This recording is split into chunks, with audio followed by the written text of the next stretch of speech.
everyone, and welcome to a new episode of Unboxed. I'm your host, David, and today we are joined by an amazing group of guests. But before we get into introductions, I just want to remind everyone that to make sure that you're subscribed if you're watching on YouTube, or if you are listening on the podcast, you can also follow us on Spotify, Apple Podcasts, or Anchor. And also definitely help us out if you gave a 5-star rating and review. So now, without much further ado, I will start introducing everyone, beginning with Aria. Hi. And Elle. Everyone, hi. And we have Natizia. Hi. And Palesa. Palace. Okay. Yeah. So we are joined by all these amazing, great women from Black Women Connect Vancouver, and so we definitely love to hear a little bit more about the organization and anything you may have coming up. Sure. So as you said, my name is Natizia Mukwavi, and I'm the founder of Black Women Connect Vancouver. And so it was something that was started just casually in 2017, and then it turned into what we have now as Black Women Connect Vancouver. And what it is essentially is just a collective of Black women and us coming to empower each other, to inspire each other, either through events or mentorship, and creating a platform that we feel that is by us and for us to be able to support each other in Vancouver, because we all know that our Black community is very small, so it's just very important to have a group like this, especially for women, to be able to feel supported. So that's a little bit about Black Women Connect Vancouver, and we have an event coming up next week, and we're going to be talking about self-care and the aftermath of just the past 2 weeks, and how are we taking care of our mental health. And our podcast is going to be launching next month. So stay tuned for that. Other than that, right now, that's all I can reveal. You have a name for the podcast? Yes, but we can't reveal it yet. Oh, it's top secret. Okay. It is top secret. You can tell me offline. It's all. Yeah. Okay. Yeah, I'll keep it a secret. Yeah, well, thank you for that introduction. So basically, we want to talk about Insecure. We're all Insecure fans, I hope, unless Yes. what's this about? So we're all Insecure fans. And they just wrapped the 4th season. Very, very interesting ending, but we'll get into that. But before we do, I just want to kind of go through the general season as a whole. And maybe I'll begin just by getting everyone's thoughts. So how do you feel about, this season? Maybe I'll start with Aria. Ooh, I actually really liked this season. I really liked this season. Last season, I didn't like season 2, and I liked season 1. I thought that this season was so, for me, it was very relatable, because I felt like what happens with Issa and Molly, their friendship, happened to me kind of last year. I was like, oh, this is so interesting that they're delving into a best friend relationship, and how it's not just romantic relationships that there's issues in. So I really appreciated that they kind of really explored that. And then, of course, I was excited about the whole Issa and Lawrence thing at the end, so. All right. How about Elle? So I really enjoyed this season. I've been an Insecure bandwagoner. When it first came out, I was like, oh no, I don't know if I'm about that. I'm not sure how I'm gonna feel about it. And then I watched the first season, I was like, oh gosh, Molly's so messy with Dro. Do I really want to watch this? What? And then of course jumping on the bandwagon, watching it. So season 4, I felt was really good and in depth, and it built upon the layers that Issa has been laying for us in each of the previous seasons. And it was this whole other lens that we're looking into. So I really appreciated it. Yeah, I loved it. And Natizia? I felt the same. I think that, just as Elle said, there was so many layers in the first few seasons. I agree. Season 2 was really boring. I still don't even remember what happened, but for some reason I just remember season 2 being bad. So I'm just read up on it, watch the rest of the other ones. I don't know what it was about it, but clearly I don't even remember. But I feel like the season was just very good, diving in depth with different topics, not even necessarily the friendship. I think the friendship became like the base, but then the surrounding relationships that happen when you don't have that one person that you trust to be your stable person's not there. How do you kind of stand up on your own? How do you accomplish your own goals and your dreams when that person's not being your number one supporter? So that's what I really liked about it. And the list. I really liked, a lot of the same things that everyone else said. But what Natasia reminded me of right now is that Insecure had a lot of stop and start moments for Issa. And I resonate with that quite a lot because I've had to stop and start moving to Canada. And then just with the whole movement that's happening now as well. But then also stop and start to find like self-care and joy. And COVID helped everybody understand what mental awareness meant and like checking in with yourself, and for them to have the self-care Sundays as well. I was like, I'm definitely enjoying this that way too. Yeah, no, that's true. I think I'm glad you brought up kind of like, because I think it was definitely a different experience watching it this year, especially with everything that's going on around like, Black Lives Matter movement and, there's a lot of, and, just the pandemic as well. It's just that to have like those 30 minutes every Sunday or, whenever you watch it was just like a form of escapism that like really helped a lot of Black people, just to see kind of something which doesn't stress you out, just to watch something that doesn't stress you out, I think helped a lot. So I definitely agree. So, just starting from the beginning, maybe we can go right into episode 1. We won't go through like too in detail. We'll just cover more of the general things. But beginning episode 1, we're continuing, I think, from the end of previous season 3, with Condola and Lauren starting there. I don't know if it was a relationship or they were just kind of hanging out, hooking up. I don't know, situationship. Yeah. So, obviously they had something going on, and we pretty much find out Issa finds out in episode 1, right? She finds out that Condola has seen Lawrence from Tiffany. And so, that ice is broken. So how do you feel about that dynamic? Like, was it something that was a bit uncomfortable to watch? Do you feel like, let's say you were to put yourself in maybe Condola's shoes and you figure out like, oh, this person who I'm now becoming friends with is dating or used to date my current fling, or whatever they were calling each other. Is that something you would have been comfortable with? I've definitely been in both of those positions. So yeah, it was uncomfortable to watch. Okay.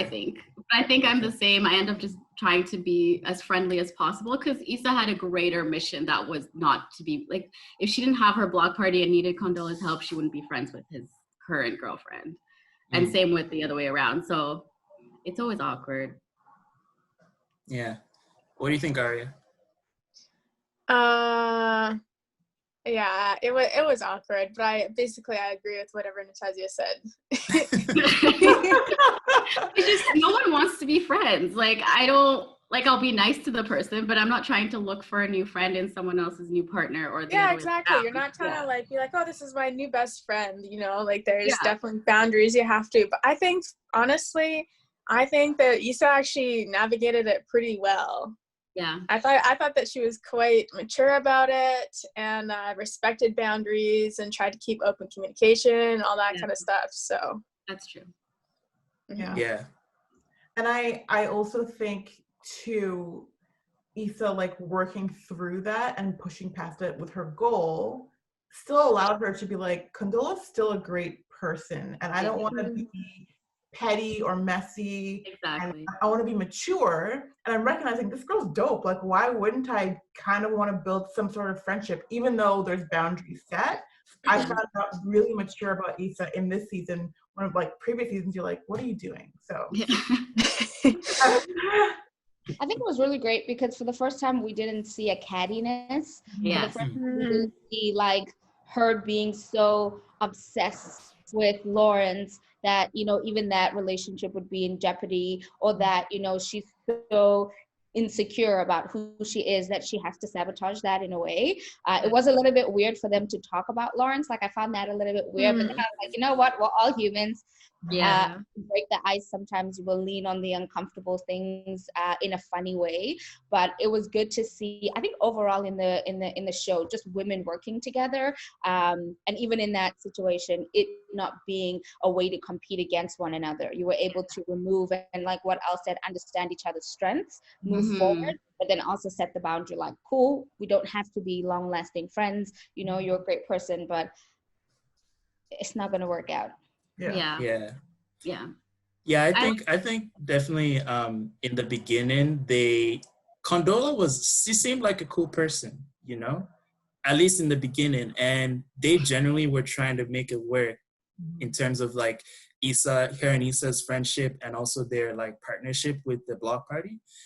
Even when Lawrence, it was a little bit awkward, but I actually liked her at the beginning. I thought she was pretty cool, and I actually wanted her and Lawrence to like make it work. And I don't know, because you know, I'm gonna confess, like I'm Lawrence Hive. I'm Lawrence Hive. Like you know, I might be like outnumbered. Like I'm pro Lawrence, everything. Like yeah, I'm all about him. You're a guy. No, like I see myself in Lawrence. That may be a negative thing, but maybe a positive thing. I mean, explain yourself. What do you mean? It's called being a human being, Natasha. No, like, but no, explain. What do you mean? You see yourself nobody's perfect. Is there a character? No. I'm not saying that. I'm saying, is there like a characteristic about Lawrence that you're like, oh, I see this part of me in whatever? He's just trying to be a good guy, and he just ends up in situations which are a little bit like are difficult and precarious. Like he has to balance different things. And so, like when he was introduced to the show, of course, he was kind of a bum and like he wasn't doing anything for himself, but he was genuinely trying. And, you know, I wasn't a fan of Issa cheating on him. I know he was, I know we don't have to argue about this. It's been argued all the time. But he was trying, and he was trying to like get his life on track.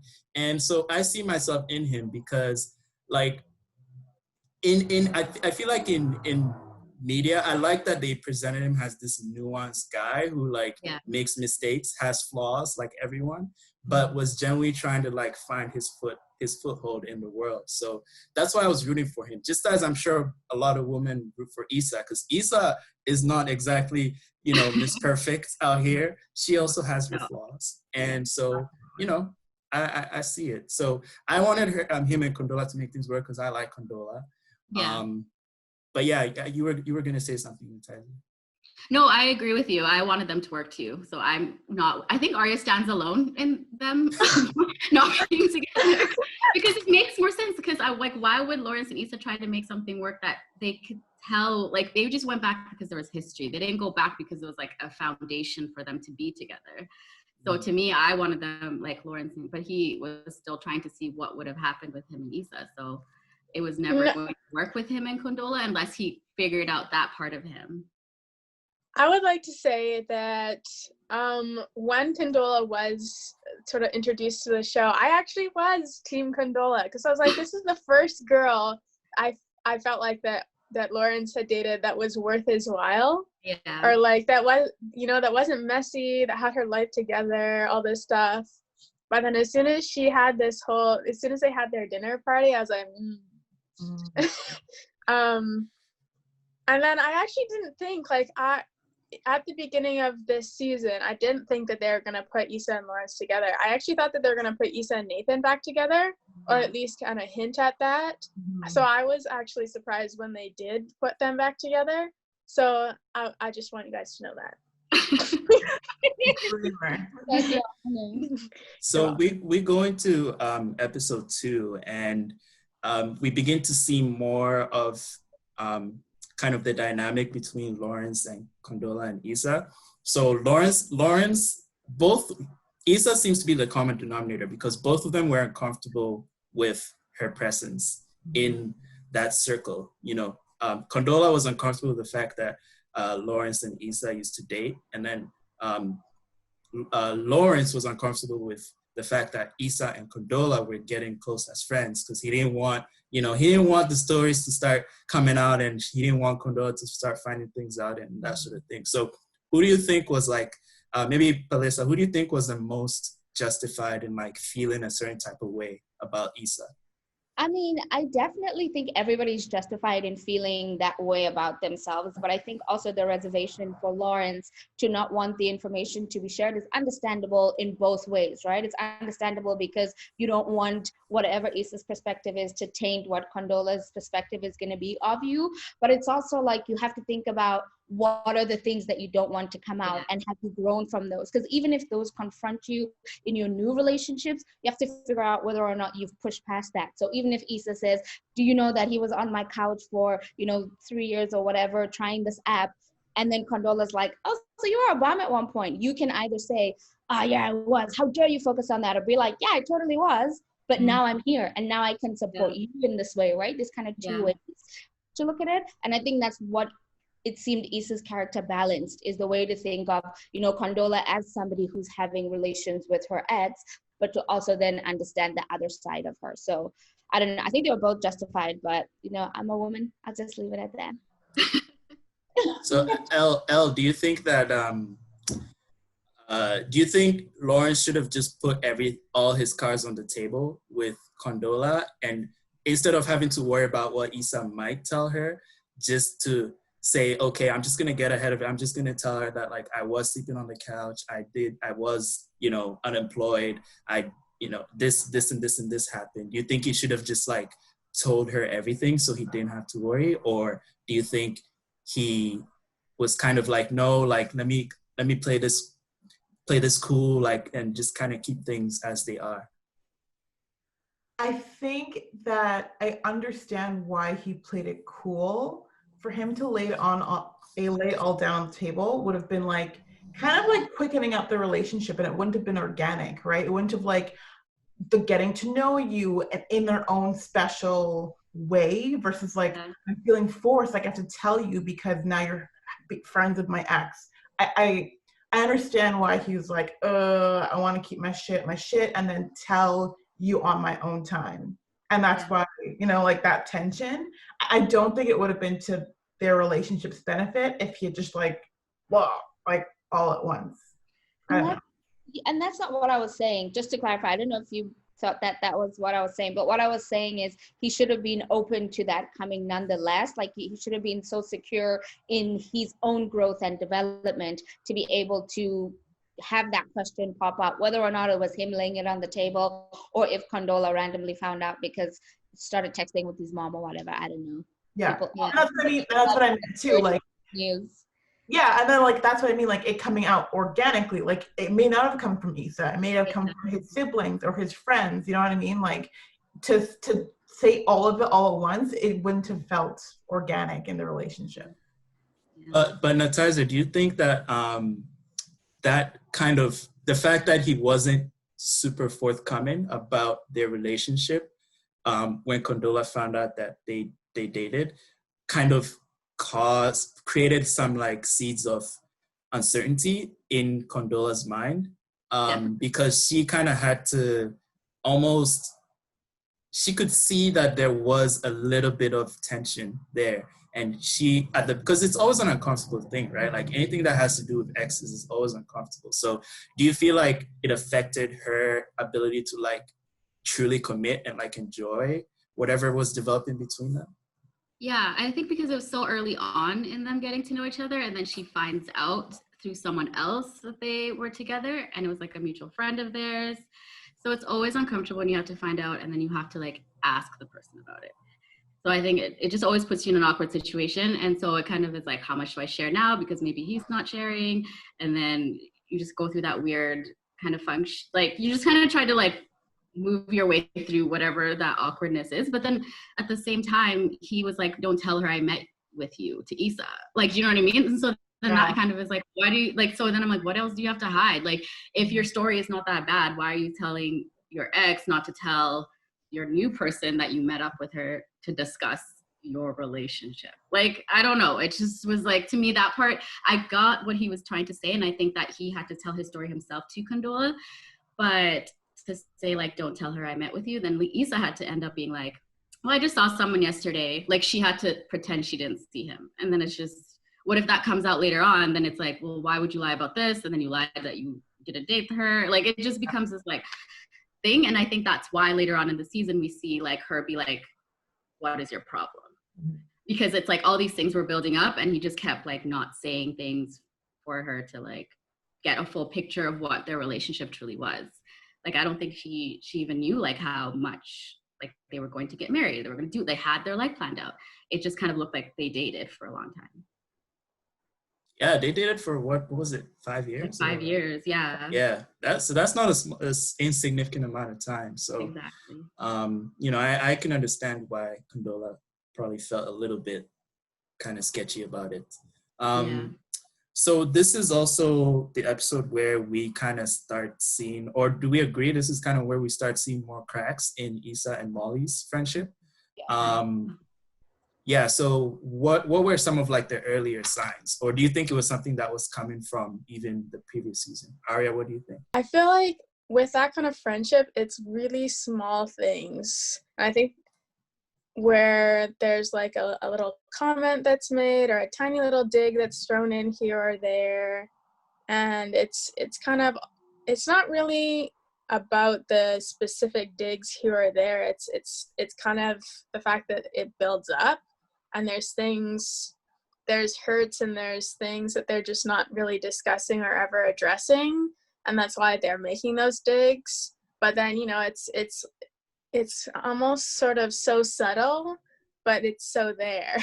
Yeah. Where it's like a look, or it's like a side look somebody gives behind the other person's back, or so they've been building on it for a while. Or the fact that, you know, they're sharing less and less with each other, or they're lying about like little things to each other, making less time, although all those things, you know, were things that I think they're trying to build up towards the block party. Yeah, I'm not gonna lie, like I'm probably like captain of the Molly hate club. Like I can't stand Molly.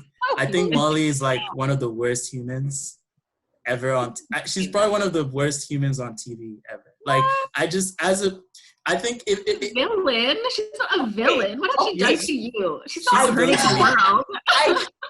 She's a villain to me. I'm sorry. I get it. I'm not Team Molly. I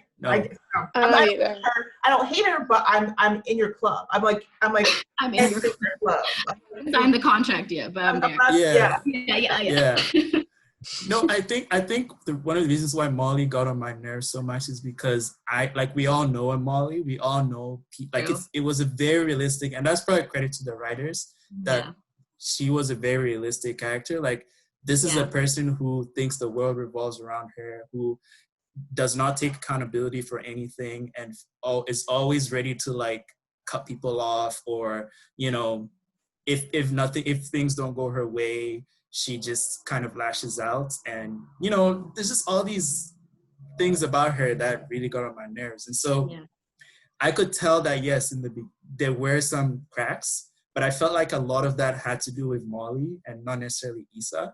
Palisa, do you think there were things that Issa was doing that like legitimately contributed to the cracks in their friendship? 100%. Not giving legitimate feedback to your friends. Like in the show, I don't know if we had a substantial amount of evidence for them to actually like give each other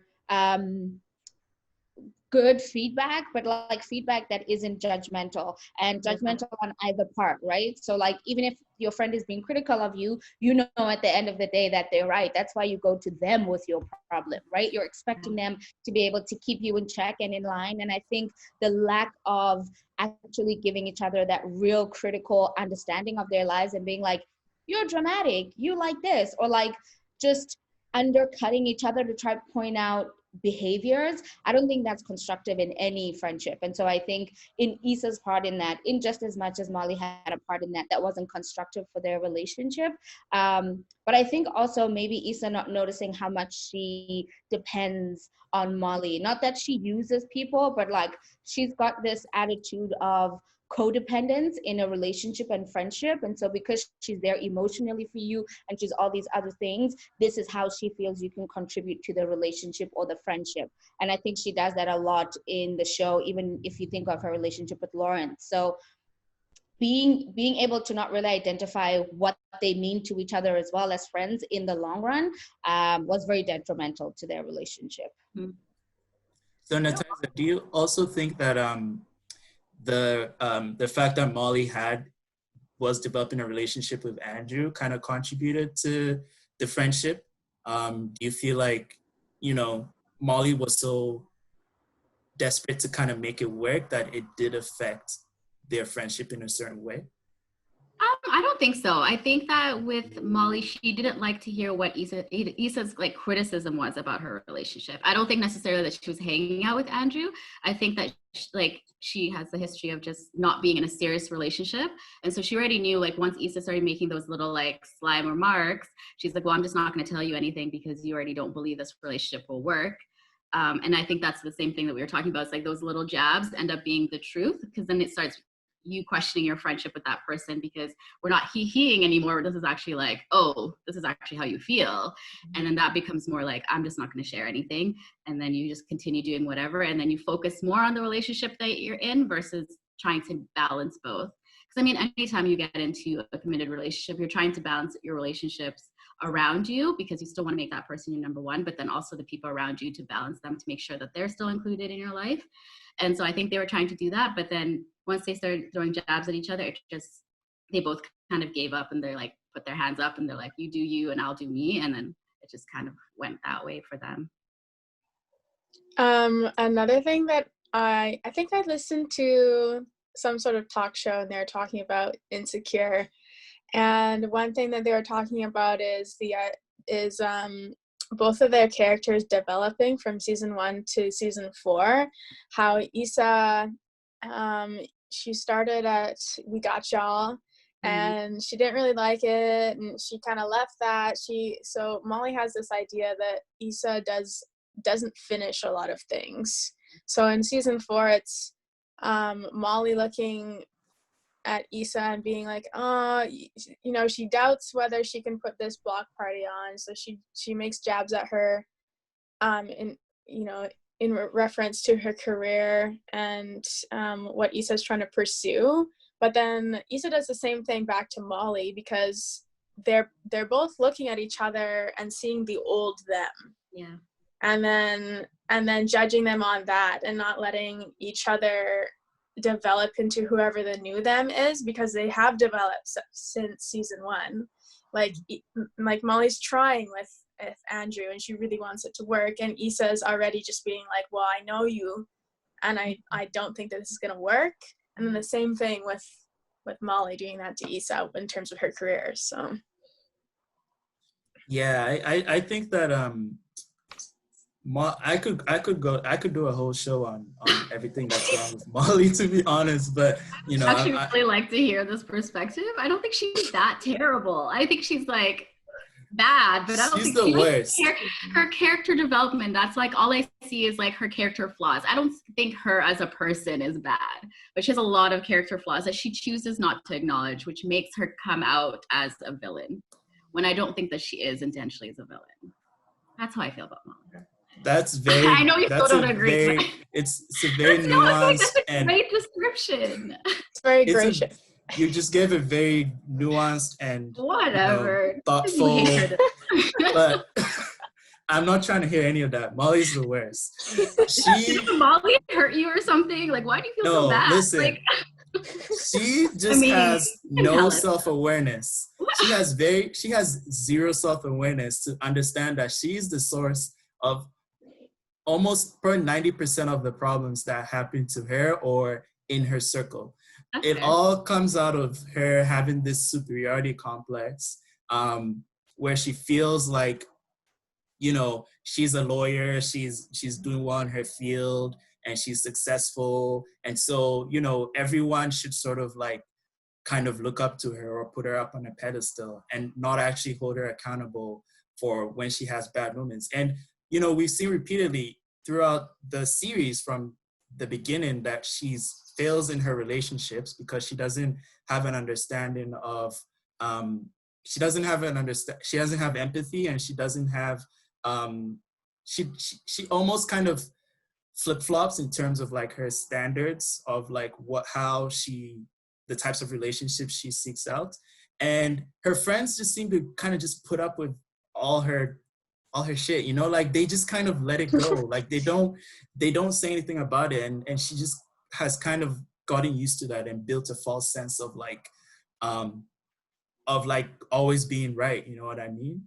And so I feel like I was very proud of Issa this season, even though like I have my whole thing about Issa versus Lawrence, because like I'm a Lawrence guy, but I did give Issa credit because especially at the beginning when Issa was like, I don't mess with Molly anymore. I was like, all right, okay, good job. You know, 5 stars. You know, because like enough is enough, right? Like Issa is a very mild-mannered, like passive-aggressive person and kind of non-confrontational, and she just had been putting up with so much of Molly's shit for so long.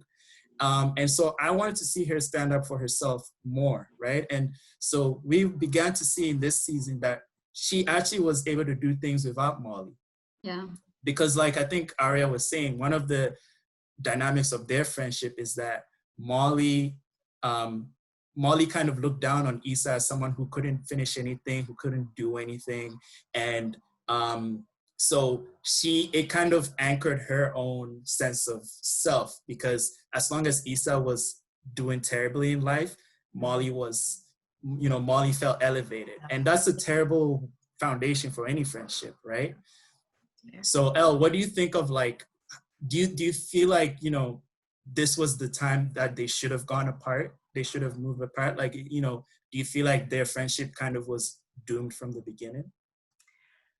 Yes and no. Only because, just like Aria was talking about, when you have friends from college or your early 20s and you cannot grow and allow the other person to grow and hold each other accountable, you're dooming that relationship. Absolutely. Because in every other relationship that Issa created and developed and nurtured, she gave grace. She allowed them to be who they were, and she herself was mature. But it's almost like a regression when she's with Tiff and Kelly and Molly, right? They go back to like early 20s, like where, you know, Molly's becoming the lawyer and Issa can't figure out her shit and Tiff is on whatever and Kelly's just wilding out, right? They can't let go of that. So I feel like it was doomed from the beginning because they were not actually focusing on how can we all or both grow and hold each other accountable. It just wasn't going to work. It was going to implode or explode at some point. We just saw it in the best way possible. Yeah, and I think we'll jump back to Lawrence and Condola because they had an argument before the block party because Condola, they had their whole Thanksgiving thing, and that was a little bit awkward because, what do you think, Dustin? Do you think that we were kind of tricked with their relationship, Lawrence and Condola? Because at the beginning, it seemed like they were actually building something meaningful. But then with the Thanksgiving episode, it was just weird. Like, because he thought he was invited, but she didn't actually invite him. No, he invited himself. He didn't think he invited himself. She explicitly didn't invite this man. He's like, oh, am I coming? Like, she didn't invite you though. No, but I thought they were genuinely... She does not want to take this further. Yeah, that's true. But I feel like when you are in a relationship with somebody, like some things are some things are like unspoken, some things are almost obvious. And I think that's also, once again, what we're seeing is the setting of a boundary in somebody's mind without talking to somebody about it. So Lawrence was ready to be there, but Condola wasn't ready for him to be there. And I don't think we were tricked about their relationship. I think what happened is that we saw where Lawrence was with Issa, and people were like, Issa ain't shit because Issa cheated on Lawrence. And then even somebody mentioned it in the group earlier that Condola was put together. She had her shit together. And so automatically we thought, ooh, elevation. Ooh, it's going to be better. This is for life. You know, this is going to give us all of those good, juicy feelings. When in fact, you know, maybe it's even harder to be with somebody like Condola because she is so independent and, you know, she relies on the communication and the making the borders very obvious because she ain't got no time to waste. Like, I'm team no time to waste. Like, I tell you what I want. If you don't get it, you don't get it. And if I didn't say it, ask me, and then don't just assume it. But yeah, no, I don't think we were fooled by the relationship. But I think we weren't fooled by seeing the relationship, but what had happened with his past relationships gave us a false assumption of this new glorious castle relationship. She did him wrong. She did Well, first of all, we forget that can we also remember that she was divorced or separated, right? So so we have to remember that she came into this like with Lawrence being the first guy she's actually starting to see and talk with after her divorce. So I mean, we also have to remember, like, she's probably not going into this being like, this is my next forever, because when you have been going through that situation, you kind of are testing the waters. You're like, okay, I like this guy, but like, I'm still dealing with my divorce and etc. And so you're trying to figure it out.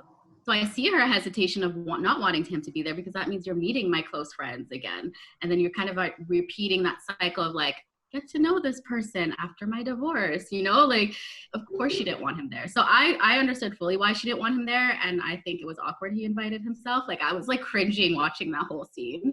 And then when he tried to like fix her sink, but like, if you don't know how to fix a sink, just don't fix the sink. Like, let me call a person instead of like ruining my floors. Like, I mean.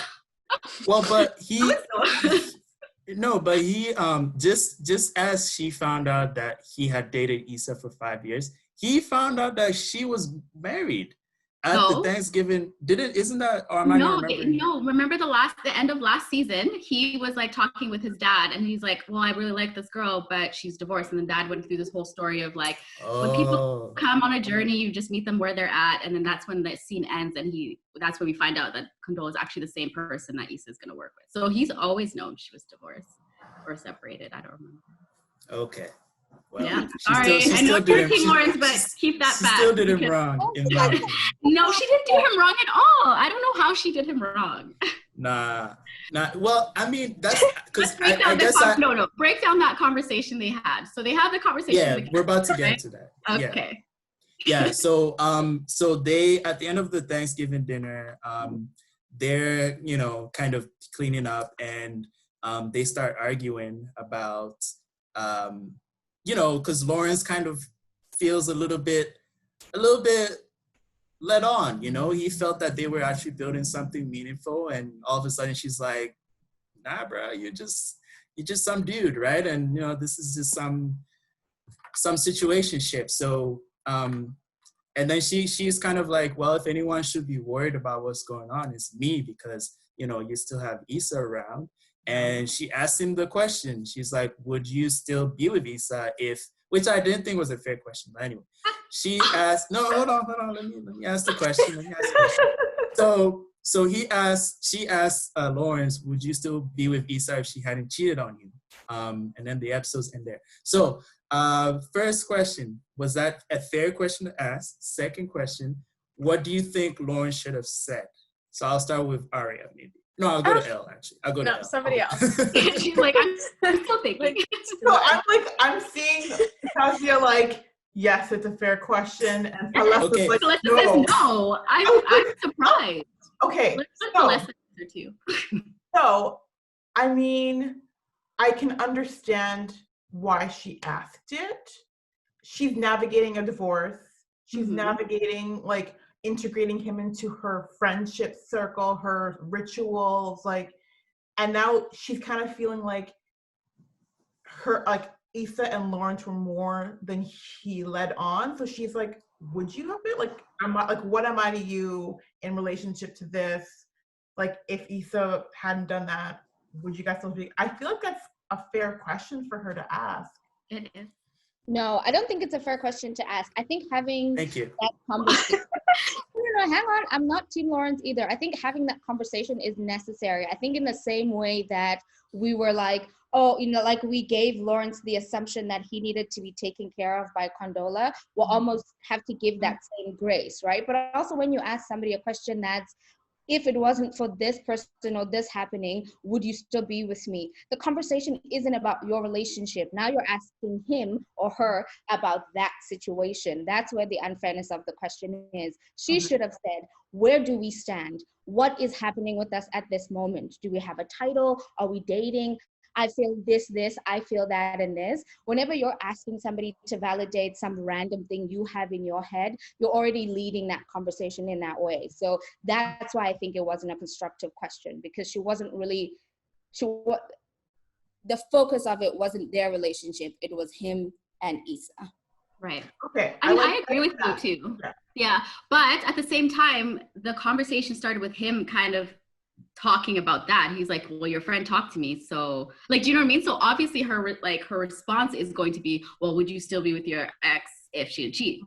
Like, I think if he entered the conversation not being insecure, you know what David, he did, he entered that conversation insecure, and he literally was like, well, your friend talked to me and she said that you don't want to get married again and you don't want, and like, I'm just like he was so like whiny, and it's just like, what do you want? Like, he should have entered that and been like, hey, I talked to your friend, like, what are we? He should have started that conversation. So obviously her response is going to be that, like, what do you expect if you come into that? Like, that's going to be her response. So I think it goes both ways. He did start that conversation that way. So her response is going to be that. Yeah, it does go. So I agree with both of you. 100%. Me too. I agree with you. It does definitely go both ways. I think that reveals a very big insecurity in a lot of relationships and friendships where you guys aren't willing to just talk about you. You have to talk about other people as a divert way to talk about what's actually happening. And we see that a lot throughout Insecure, especially with Issa and Molly regarding like the block party and her abilities and all of that other stuff as well. Yeah. Very big lack of communication in this show. There's one thing I would so much. Oh yeah. I know. I was like, wow. But we would not have a show if there was good communication. So we have a healthy show. We have a great show where people are communicating. We can show teach us how to communicate. You can actually communicate. It'll be boring, but it'll be a show. Oh yeah. Well, I appreciate that, you know, even though they weren't communicating like that, it was still not like, it wasn't like a Tyler Perry thing. Like, it's not like the extreme where it's like dramatic. Someone's, you know, well, actually, okay. Someone did have a baby mama and there was cheating. Okay, well, like, but like it wasn't as crazy. Explosive. You know? I know what you mean. It was explosive. It was a natural, oh, I can see that happening. Mm-hmm. Yeah, it felt organic. Yeah. Okay, so my thing is like, it wasn't a fair question to ask because it wasn't real. She was asking him a question that wasn't happening at all. Like, she's like, hey, put yourself back in a relationship with Issa that you're not in a relationship with anymore. And let me ask you this question that's impossible to answer. You can't answer that question because he didn't know you at the time. He wasn't with you at the time. How, like, what are you expecting to hear, you know? No, I wouldn't be with her. That doesn't make any sense. But if he says yes, then she's going to still feel away. So it was, to me, it was unfair for her to ask that type of question. Exactly. He was. Maybe he could have asked, do you still have feelings for Issa? That's true. That's true. That's different. That would have been more fair of a question. But like, would you still be very shy? Of course. But if I say of course, you're gonna that's be true. mad. I never thought of it that way because he would have been. I mean? Yeah. Mm-hmm. I always forget. I don't know. It was. Yeah. That from that point, I was like, all right, Condola, like, she's canceled. I don't. It's not that serious. It's not that serious. He should have communicated what he actually wanted from her. No, but you notice that's when everyone started messing her name up. Like Condoleezza, canola oil. Canola oil. That's my favorite so far. chamomile tea. I don't know. You just Canola oil was trending the last episode. I was laughing so hard. It was so good. Yeah. Okay, so we can let's go to the block party now. So well, I guess there were events leading up to it, particularly with Molly and Andrew, because there was canola oil bailed on Issa when she needed help because her artist her headliner had dropped out, and so she was trying to kind of scramble to put something together to make sure that the block party was saved. And so she approached Molly to ask if Molly could speak with Andrew, because Andrew worked in the music industry, right? And Molly says no. And she says, well, I just feel like, she comes up with the weirdest excuse, like, oh, I don't want to compromise my relationship. So I'm going to say no. So Aria, do you think like Molly was justified in setting that boundary? Or do you think that she should have helped Issa? Natasha's like, you will do that. I think that was, she had every right to say no. She had every right to protect her relationship with Andrew. And in fact, I think that's growth on her part to set that boundary with Issa. But where I do think that she is wrong, I'm not Team Molly. I do think that she was wrong to be mad that Issa asked Nathan. Why was that even an issue? Issa asked Nathan. She had a pre-existing relationship with Nathan. That doesn't have, Molly inserted herself into that for no reason. For no damn reason. I was so angry at the end of that. I was like, can you not see that the world does not revolve around Molly? Just because she did it in a different way doesn't mean that she shit on Molly, or, she did it in a way that actually didn't involve Molly, which is what Molly asked for. Yeah. So anyways, that's what I think. Yeah. So no, we definitely, I'm glad you jumped ahead to that, because, the Issa eventually does find a solution. So she talks to Nathan, and Nathan talks with Andrew, and they're able to get Vince Staples to come headline the block party. And then, Molly, being typical Molly, somehow finds a way to make it all about her. And, they have a fight at the block party because Molly feels like Issa went behind her back and disrespected her by, reaching out to Andrew anyway. So, Elle, do you feel like Molly had a legitimate beef with Issa, or do you feel like she was tripping? She was tripping. She was tripping so hard.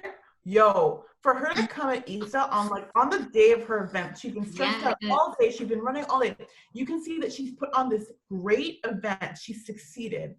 You had to have come ready to put on anything, any string, just to get into a fight with Issa. Because are you kidding me? That could have waited till the next day. You could have been like, I want to have a conversation with you. How did this all happen? For her to go at her at the end of the night when she's tired, she's like, I just did it. Yo, I was like, I'm gonna throw my damn computer. I was done with Molly. I was done. I was almost crying on behalf of Issa because I was just so mad. I'm like, so she did the right thing. She went the right way. She honored Molly and Andrew's relationship, and she was still wrong. No, Molly. Yeah. But do you think that she actually was mad at Andrew, though? Do you know what I mean? She displaced her anger because Andrew inserted it, because Andrew knew how he feel, how their relationship is. Mm-hmm. So when I watched that, I thought she was actually fully mad at Andrew because he's just like, why not? I would help your friend. She kind of was like, well, your loyalty is to me. So instead of getting mad at him, she took it out on Issa. So that's how I interpreted it, because she didn't want to ruin her another relationship that's coming up and that's growing. Let me just already take it out on a friend that I'm already having issues with, because it's what's next? It's we're already fighting. So that's how I received it, because he didn't even tell her. So she's kind of like, what about me? I don't know if it was premeditated, the fact that she was going to be angry at Issa and then like not at Andrew. I think it was almost a catalyst, but it shows once again what I said before, like the lack of cattiness with the Condola situation. This is where we kind of see that misdirected anger, that like, you know, I'm not going to be angry at my partner, you know, instead I'm going to be angry at my friend, or I'm going to be angry at my parents, or whatever the case may be. But she does have that problem again of centering, like Arya said. She does center herself in this. It's like, bro, your wishes were answered. You know, you don't want to be involved, so you weren't involved. Even with Andrew not telling her as well, was not involving her, and that's like their own relationship thing, to be transparent. But what I found super surprising was that Andrew tried to tell Molly on the couch, like, look at this, Issa pulled it off. This is probably why their relationship was straining. You know, give her some grace, give that space. And she was like, oh yeah, cool, I totally get it. And then that flip of a switch is like, bruh, what happened to getting it? Where's Molly on the couch? I just want to go back to the point that Atazia made about misplaced anger, because afterwards, Andrew does say, I'm so sorry, I shouldn't have done that. I shouldn't have inserted myself. And Molly goes, it's not on you, it's on Issa. But then she's like not putting it on the person that she needs to. Yo, Molly needs therapy. That was my therapy, but she is in therapy. She's for therapy. Well, she wasn't in therapy at the time, right? She only went after she got back from vacation. But another, can I just say one thing? I think another element of this is it's blurring the lines between professionalism and their friendship. Yes. And Molly, once again, she doesn't respect Issa's career aspirations or anything that she's doing professionally. And so she doesn't even see this as a professional transaction between her and between Issa and Andrew. It's a personal thing. It's like, it's not even personal. This is Issa's business. This is her career. This is, Definitely. And I think we've all been in situations like that where it's like we've either done an event or we've done something and like a person that's close to you, and then they don't recognize that, hey, like I'm actually in a professional setting, let's do this later, or let's talk about this later. And it's just that weird boundary. And we got to see that. It's like, instead of celebrating your friend's growth, even though you're upset with her, because if you really truly care and love and want to see them grow, you'll still be there to celebrate their growth, even though you have this like, okay, but we still need to talk, and then leave, call the next day and be like, listen, I didn't appreciate that at all. But why do it at the end of the event when it's being celebrated, when everyone's like, this is the dopest event ever, and then all of a sudden you want to shout at her, scream at her, make her look unprofessional, make her settings look like, don't ever come to this event. And because she's yelling and screaming at her friend, but she wasn't even the one that started it, because she was like, let's do this later. So I think it was the same thing. I think Molly is I'm sorry, like, it's just like, there's the sound of her name just like makes me so upset. I could go off for so long, but one of the issues, I think Molly is a deeply insecure person, and I think the reason why she was actually mad was because it actually worked out in the end for Issa, and not just that it worked out, but it worked out in a way that she wasn't needed. You know what I mean? So after she said no and she set that boundary and she was like, oh, I don't want to compromise my relationship, it ended up not being that big a deal, right? Because Andrew was like, oh yeah, of course I'd be down to help. Like, she's your friend, you know, I want to help. And like, it wasn't a big deal, but she kind of made it a whole thing to make Issa look bad and make Issa look like Issa was asking this impossible thing. And maybe, you know, of course, it's fine to set those boundaries, but if it worked out in the end, you have no reason to lash out in this way, because everyone around Nathan said it was cool, Andrew said it was cool, Issa said it was cool. Like, at that point, be like, all right, cool. I shouldn't have said that. Like, it's all good. But she felt like, oh, now I'm gonna be looked at as a villain, and so she wanted to flip that and make Issa look like, you know, oh, she went behind my back, she disrespected me, she talked to my boyfriend, you know, and kind of turn it into this whole thing. And, you know, like we've all said, the fact that she did it at Issa's event, like this big thing that Issa has worked so hard on, I feel like was extremely selfish of Molly. And, you know, like after that, I was like, man, if this friendship needs to be over. Like, there's no excuse for acting out in that way. So I think after that episode, Molly and Andrew go away on a trip, and I think what I wanted to talk about mostly was kind of that period between the block party and then eventually when Issa and Molly get back together, where they're a little bit, they're not talking. They're just kind of quiet between each other. So maybe I'll ask Palesa, who do you feel should have reached out during that period? Like, who do you feel was in the most wrong and, needed to kind of check themselves and actually like reach out and start some dialogue? I think we're all going to agree that it's Molly.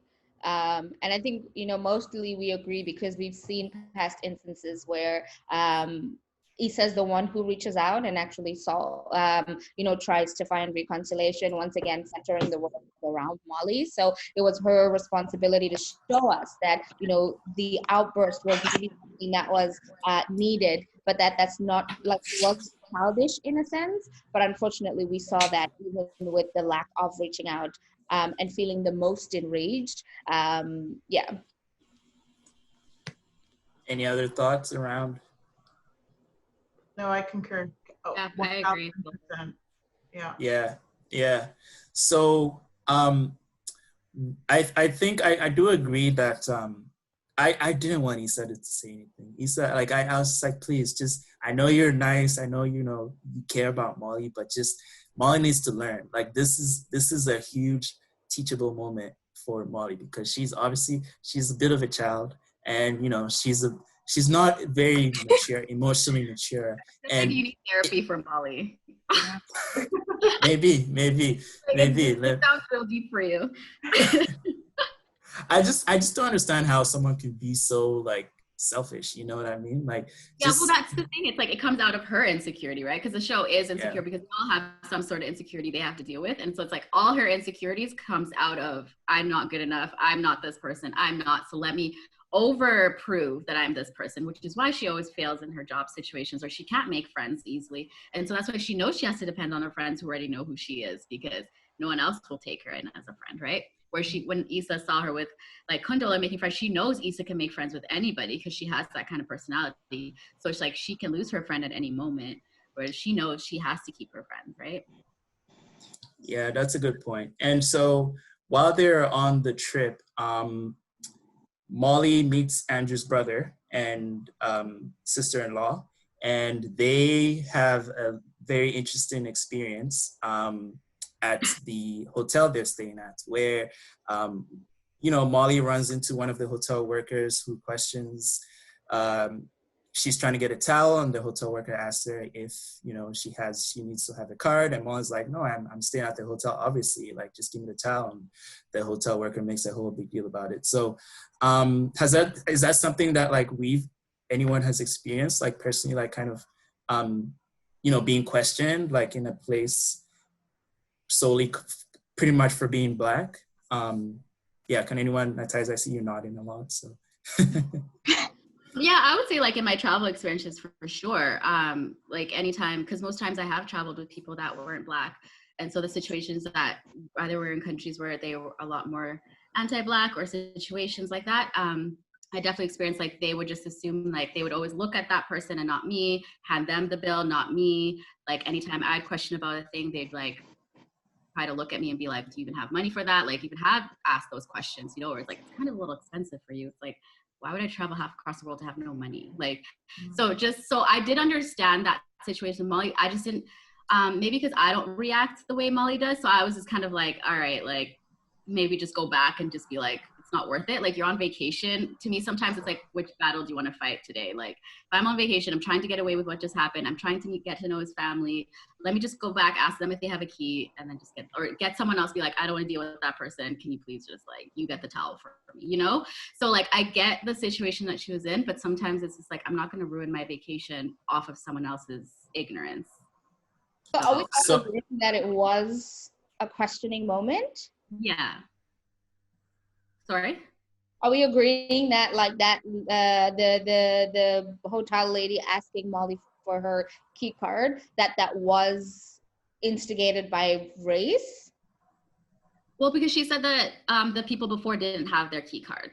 But then she also came like halfway in that interaction. I'm not trying to play devil's advocate. No, I 100%. I feel like we didn't get the full story, but I get where they were trying to go with the conversation. Yeah. I just kind of wish that they'd done it a little bit better so that this question that I'm bringing up wasn't there, because it deters from us, or even people just genuinely having the conversation of what happened in the pool. The lack of like actual like the full story, I felt like was missing, and would give people a scapegoat to say, oh, well, she's just pulling the race card or whatever the case may be as well. And to think about that. But I haven't really traveled much except for coming here and then traveling in South Africa, which is another story. But I do get that a lot with like men in a restaurant. If it's a waiter, they'll like hand the bill to your boyfriend or whatever the case is, or the person that's sitting there who's either a white person or who's a man as well. They automatically assume that. But then also when they just don't look at you or disregard you in general. Even that lady at the hotel, like how much trouble can you get into if you give one towel, Baba? That's not coming out of your paycheck. Like, and this goes back to the extremity of just people wanting to feel power and to have that level up, to be like, no, I hold the law here. It's like, honey, you ain't paying for that towel. Come on. And even if you were, come to my room 703 and I will tip your ass. Figure it out. Like, there's ways to move past it. So that friction was absolutely unnecessary, but I get why it was there. Yeah. Why also, like, now that you say it, like, they didn't add the full story, because he also came partway through her argument with it. So it's like, he only got to see her explode, right? So like, I think that was the thing of like, how much are you actually assuming things are anti-Black, or how much are you actually like coming into halfway the story, and then do you agree with the person when you only saw that last half? So how can I need to defend you? Do you get what I'm saying? Because we don't see the full story for both sides. So it's like, I think that's why we had to watch their tension, because it's like, who's actually right? It was the way he reacted that was wrong, but like, we actually didn't know who was right and who was wrong. Do you get what I'm saying? That's how I interpreted it. Yeah, so Andrew's brother, obviously that's who we're talking about. He kind of, starts to, in trying to, maybe he thought he was trying to calm Molly down a little bit, but he starts questioning her on whether, whether she's justified in feeling like it was kind of a profiling, kind of anti-Black situation. And he's like, well, I'm just kind of playing devil's advocate. I just want to, he kind of asked her, like, why do you people always kind of have to make it about race, And so, Aria, do you think, like, he was way off base in saying those things, or do you think Molly was kind of overreacting a little bit to the situation? I don't know. I think that he should have just not said anything, period. I don't think that he should have said what he said to her. But also, Molly does have a track record of overreacting to things. So it's kind of one of those things where you're like, definitely he shouldn't have said that, because it wasn't helping anybody. But he probably doesn't know her personality. Like Andrew, I mean, of course he knew as soon as that left his brother's mouth, he was like, bruh, take that back. You're about to unleash something. But yeah, it's a difficult situation to be in, no matter what. So yeah, I definitely don't think he was being helpful at all, but I think the show is so frustrating right now at the end, because I feel like they rushed to put a whole bunch of conversations in there. But like, I think that's a conversation that needs to be had. But once again, even if, she was overreacting, he didn't see the situation. So that's another form of gaslighting somebody. You're like, oh, it wasn't that bad. Oh, how you feel about a situation isn't important. Once again, downplaying other people's emotions. And this happens a lot, when Black women talk about their struggle, when Black people talk about their stories, it's like, oh, but your story, like the situation isn't that extreme. Like, why are you overreacting? Why is it always about this? Because 9 out of 10 times it's always about this. So I am warranted having the experience that I am. What you can do is either be there to grow from the situation or not. And he just put fuel on that, because he is a person who might just not introspection. Let's call it that. Yeah. I'm just gonna be nice. Yes. So, so moving forward, particularly with Molly and Andrew's relationship, they get back. I'll stick with them for a little bit before we get back to the other characters. But you know, we begin to notice. Of course, Molly is Molly, and she has a lot of issues, and you know, she begins to reveal herself as being the inconsiderate person that she is, and not being sensitive to Andrew's concerns. So, for example, with the situation with the brother, we do hear that the brother wants to, you know, make things right. He's offering a gesture of peace and resolution. So he invites them out to a basketball game, and she blows him off, and Andrew has to go by himself. And she turns around and, you know, because Andrew's like, hey, like, you know, he's my brother. Like, you guys can't not talk for forever, right? This has to be resolved. And she's like, she kind of gets upset and is like, I don't know why you would make me do something I don't want to do. So I guess maybe Natasha, how do you feel about that? Like, do you feel that Molly was not really being considerate of Andrew, or do you feel that, particularly with the brother situation, that she was justified in kind of like, you know, blowing everything off after what he did?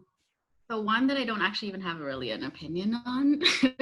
I just feel like I understood both sides. I think it's always uncomfortable because I think she didn't want to pretend. Like, I'm the type of person, if I'm going to have to be put myself in a situation, I know it's for you and I know it's your brother. But if I have to be there and pretend to care to be there, I feel like I would be even a worse person to be around. And so I understood it in that way when she said it. But I also understood his perspective of like, this is my family. Like, they're important to me and he's trying. And so he knows his brother. He knows his brother's heart, and he had that conversation with his brother. So I kind of understood both sides. I think that they did need to find a middle ground. And I did think like a basketball game was a good thing because you don't have to sit and talk. So it's kind of like a good balance, I feel, because then it's like, you don't have to sit next to each other. You just go watch a game, have fun, eat your popcorn, have your drinks.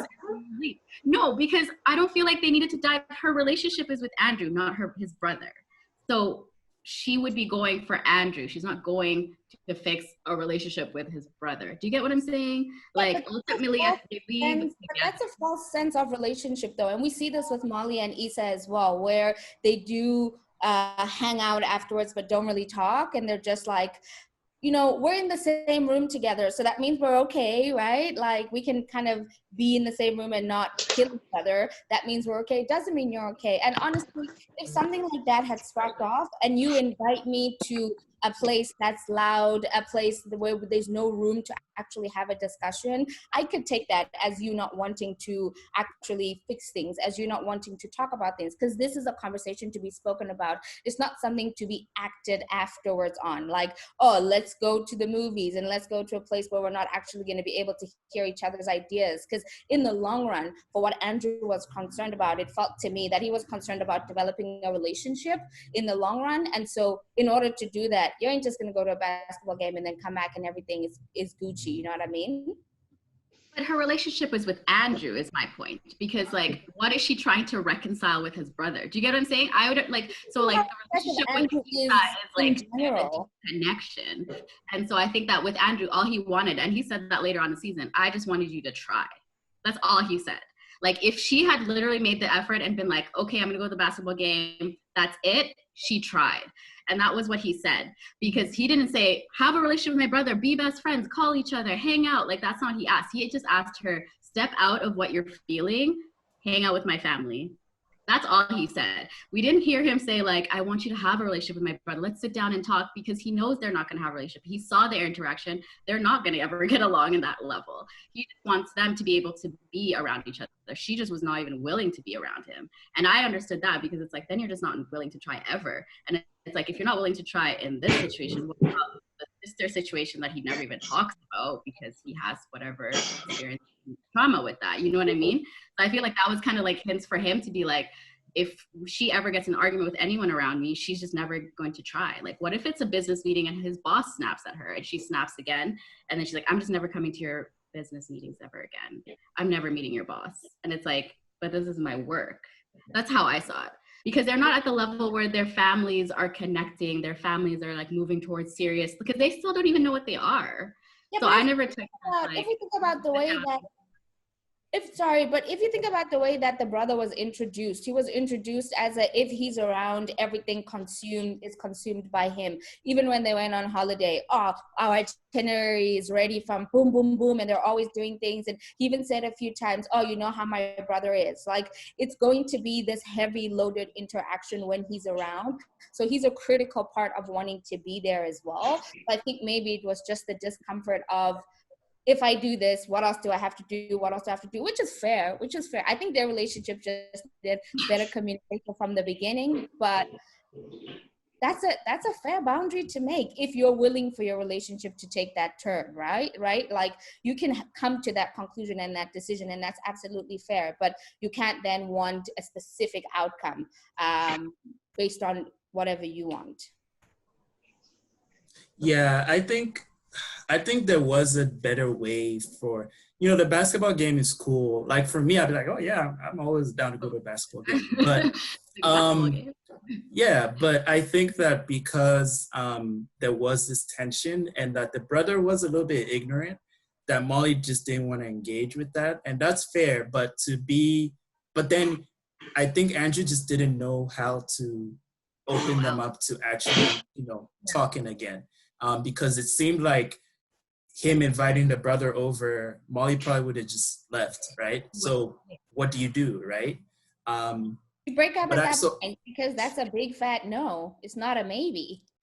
Yeah. Well, I mean, Molly shouldn't be in any relationship. Oh my gosh. Okay, take your feelings out of this situation. But really, is it really something you need to break up over? I feel like it contributed to it. I think it contributed to their breakup. No, it contributed, but I'm talking about, he just said then just like you guys were like, just then end that if they're like not willing to. I just don't feel like that's true. Wait, do Andrew and Molly break up? Yeah. All of it? I don't know. Did I miss the last episode? I had to go binge yesterday. Wait, I thought it wasn't clear. I thought it wasn't. No, they had an argument, but. They had an argument, but it wasn't really said for sure that because remember, then the whole thing with Tiffany. Yeah, but then he asked her, like, Molly, what are you fighting for? Which is the biggest cliffhanger. That show is tricking us. Because now we all want to watch season 5. But, that's a valid question. And for that pause in Molly to be like, how many times are you going to inhale and exhale before you actually say something? Do you know what I mean? That pensive thinking, for me, if I was Andrew, I'd be like, okay, that's cool. Gather yourself, but I'm going to continue to be me. Do you know what I mean? Like, people have to be able to give space. I think that, I don't know, maybe for me, because you've been in situations where you're just fighting so hard for something, but then it's at the end of the day, why are you fighting for this? Do you know what I mean? Are you fighting for it just to say you have a successful relationship? Are you fighting for you're just I'm just loyal and I'm already, my life is succeeding this way, so a relationship should succeed, so I should just fight for the relationship because everything else is going on this side. But you two are actually not fighting to be together. You're not fighting to make it work. And I think with them, that's what they were in the middle of, is they both had successful careers. They both know where they were going. This is both of their first relationships. And then they were both kind of like, wait, what are we both fighting for? Are we actually fighting for each other? Are we compatible? Is it just because it's comfortable? We like hanging out together, but they didn't actually have values that aligned. They interacted very differently in terms of family interaction, friend interaction, what they deemed to be valuable, and what they deemed to be they valued in life. And so I think that that's why he said that. I think he was feeling that too. I think he felt, what are we both fighting for? I don't think he was asking her specifically. I think he was saying as a we. No, he said, what are you fighting for? Yeah, because he felt that. When he did his explanation, he was just because she was like, I'll try, I'll do this. He's like, but what are you fighting for? He wasn't saying, are you fighting for me? He said, what are you fighting for? Because I think he was trying to be what are we doing here? And that's how I took it. And maybe because I've been in a situation like that where it's like, wait, what are we fighting for? Like, are we just doing it just to make it work? Or we're just actually like, we actually want to be together. Like, we see a future. I think both of them just realized, like, we don't know what we're doing. I feel like, though, this has been a long time coming, though. Yeah. Literally since they started dating, like, this has been a long time coming. No matter what she does, like Andrew, she always just tramples over Andrew, no matter what. She seems to just trample people. And she I think she does really try, though, in her own Molly way. She tries to like chill out and kind of like let him sort of have some things that she does with him, you know, like when they go to that work thing. I think for her, she's like, oh, this is me trying. It's like, but it's still your thing. Like, it's still... I'm inviting you out. It's on her terms. And I love how he called her out. It's like, you can't do that shit. I want to do something, but when I bring it up, it's selfish of me to bring it up and ask you. When you ask me, I have to jump through hoops, over the fire thing, and then if I don't do it perfectly, I'm in trouble. Like, that's not cool. Like, that's not cool. Yeah, all this Molly slander is feeding my soul. I'll just say that. But anyway. You have to have another very much a problem. What that actually means. He has like a poster with like darts. It's like Molly. Oh yeah, I wanted to change my I'm on Twitter and I was gonna change my account name to Molly Hate Account. Hey, it's personal. It's personal. Props to Yvonne for making you hate her that much, because she's one hell of an actress and the writer as well. But whenever you hate a character the way that people hate Molly, I'm just like, where is your Emmy? Yeah, it's true. Yeah, no, she did a great job, and no, I love Yvonne. She's a great person, and you know, I want to separate the two. That's important. So, let's go back to Issa and Lawrence, because actually they, you know, Lawrence does the whole, hey, I've been thinking, let's meet up, let's have some drinks, let's have some dinner, and they start talking. So, did we want them to get back together? Okay, Natasha, I'm seeing you're shaking your head a lot. All did not want them together, because you saw the transaction, like whatever happened with him and Condola made him be like, well, let me figure out if Issa is still growing and would she have kept me, or like, why did she cheat on me? It was just like, he went in it in selfish ambition. Like, he didn't go in it being like, let me check on Issa, like, let's hang out, like, it's been a long time. He went into it being like for himself. And so that was really irritating, because I've definitely been like, are we here together for just like a hangout, or are you actually wanting to ask a question? Because you could tell he was sitting there he just wanted to ask that one question, like, why did you cheat on me? And then he's like, well, I had a ring. And it was just like this, like, I think that it was selfish of him. I think he just wanted to see where she was at in her life, and then he could be like, insert himself if she was in the place. I see you, Elle. I see you. Ella's dying. I know, but it's true. He went into it with selfish motives, but then realized later on, hey, let me maybe try. Like, do you know what I mean? I don't think he went into it wanting to be like, if Condola hadn't pointed it out, if Condola didn't reject him or whatever she did, he would not have gone back to Issa. If she didn't ask that question and if they didn't end it, he wouldn't have gone back. Go ahead, because he saw a future with Condola. So my thing is, I'm not like Team Lawrence and Issa or whatever. I thought it was a demonstration of maturity, trying to go back and do a post-mortem on their relationship and find out what happened.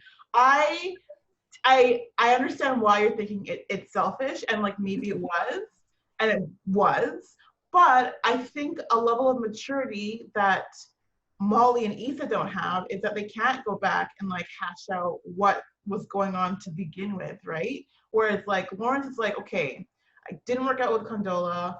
Maybe I'm going in with this like selfishly, but I also just want to know what happened. Like, I need to grow up. I need to mature. I need to be good for my next relationship. Is that bad? Is that bad for him? No. I get what you're saying, but did he actually go into it being like, how can I grow? No. That's the thing. I don't know.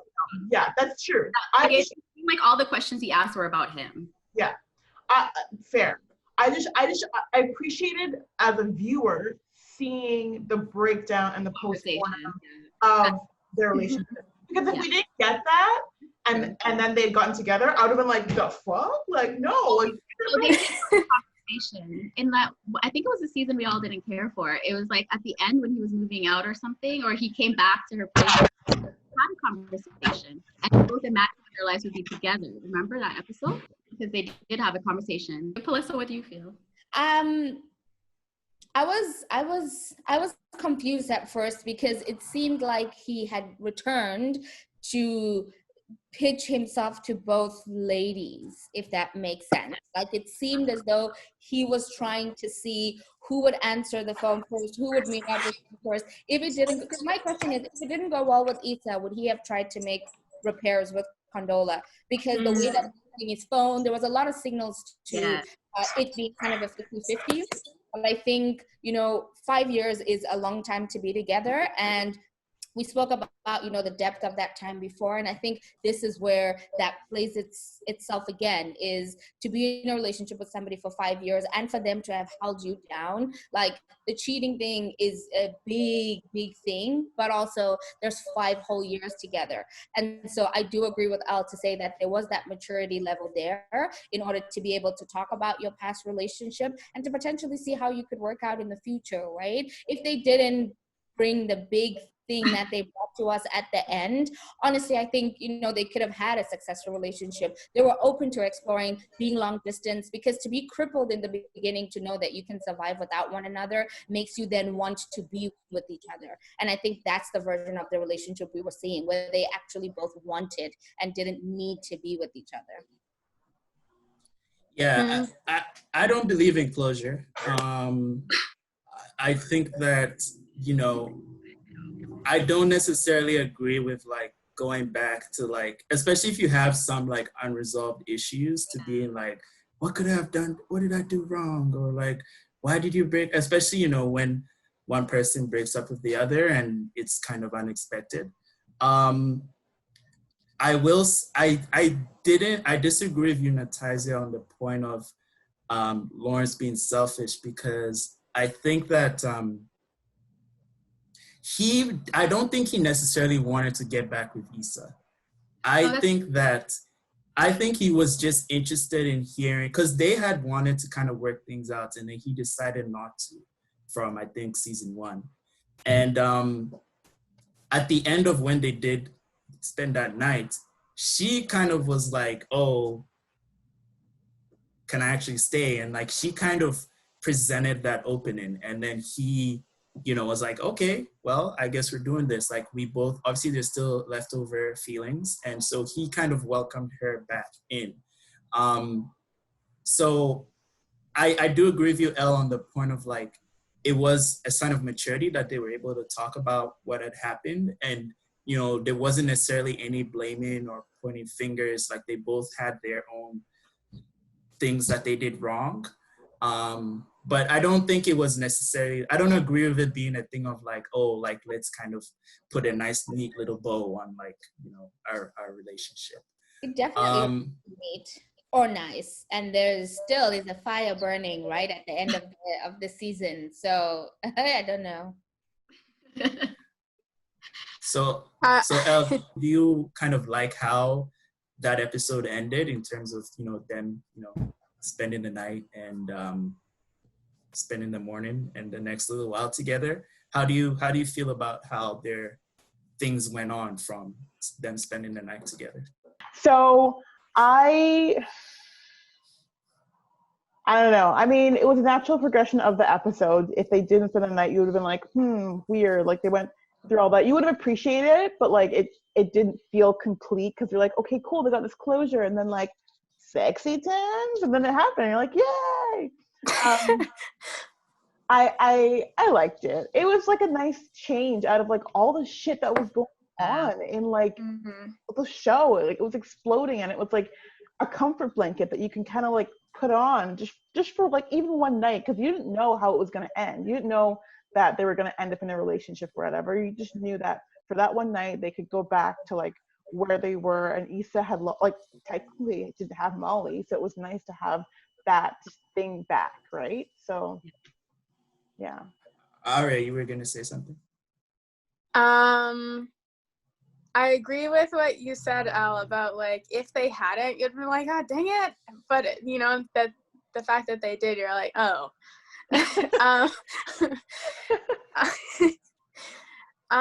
But actually it's a full circle from the ending of the ending of the very first season. Right before Lawrence finds out that she's cheated, they have the whole couch scene where the montage where they're sitting on the couch and they're doing a bunch of different things. So that was cool that they kind of, you know, were back to their old self in the first season.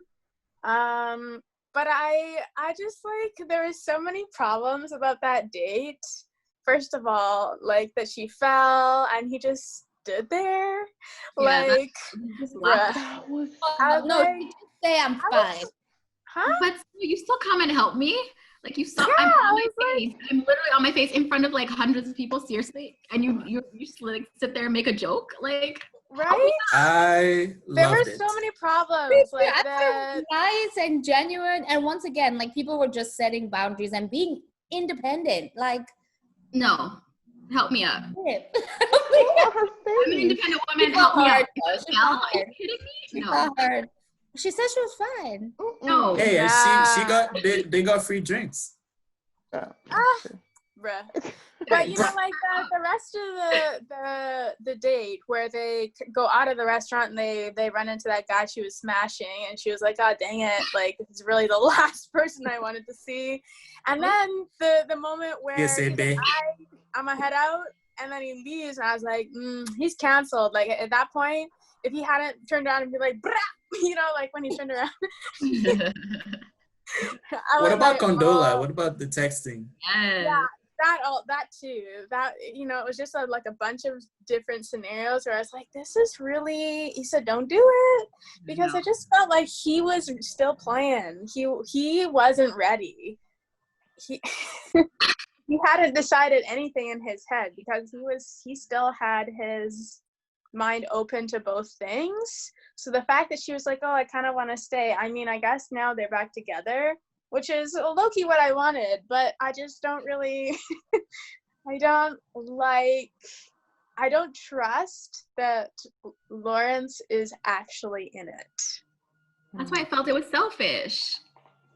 Because Yeah, he didn't go into it for both people. He went in it for it himself. He's like, let me decide, not let's have a conversation. Like, yes, he wanted to know what happened with their relationship, but if Condola is still messaging you, you feel comfortable that she's messaging you, that means you're going into this being like, let me see, since she asked me this question. But if Condola, if like Issa had left, he would have answered that call and been like, oh, like maybe we would have found out she's pregnant, but maybe we wouldn't. I was shocked that Issa like let that slide. The fact that he straight up stepped out to call Condola, and then, you know, she was there to witness the whole thing. She let it slide. I was like, I thought she was about to storm out, But they're not together, so she has no say. Mhm. I honestly believe if But- you're not together, true, you but- have no say of like what a person's interaction is Yeah. with another person. Until you've established what you're doing, I don't think you have a say to that's what true. I felt about it. Fair enough. And that's why I feel like they're coming into this as two independent people. Yes, fine, the premise of Lawrence's thing might have been selfish. You know, Issa's premise might have been something else to find that comfort blanket again. But they both came at it like independently, if that makes sense. I feel like they both were able to develop and break through and, you know, try again as different people, as people that have grown and changed.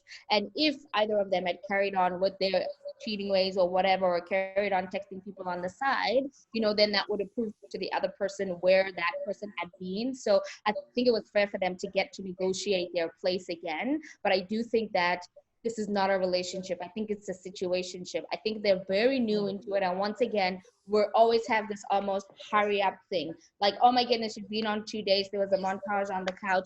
But like now, yeah, that means that they're there. That means that they're learning. They knew. That's why the long distance thing could have also been so appealing. Is because it still gives them room to negotiate who they are, how they're going to be in a relationship, if they really want each other for that, or if it's just for the fact that it's a warm, comfortable, common body that that's there.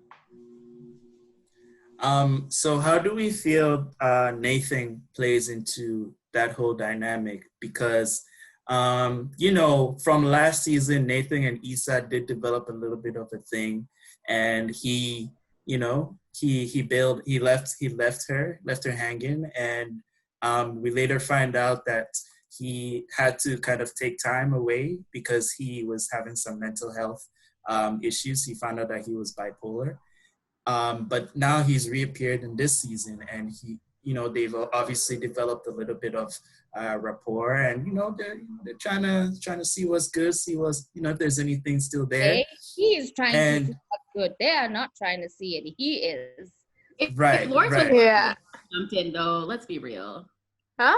If Lawrence wasn't in the situation, she would have said yes to Nathan. Yeah. To Nathan. His advances, totally. Well, I'm just gonna say I don't think we've seen the last of Nathan. Oh, No. definitely not. I hope not.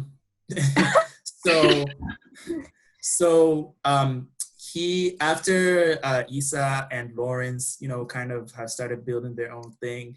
Issa still has to go help Nathan move in, and she talks to Lawrence about it, and is like, hey, this is something that I want to make sure that you know about, because I don't want there to be any uncertainty this time around. And he's like, yeah, it's cool, it's all good. And so she goes to Nathan's place, and Nathan, on the other hand, is like, this is my moment, I'm about to make my move, this is it. He licks his lips. He's like, I know. Right.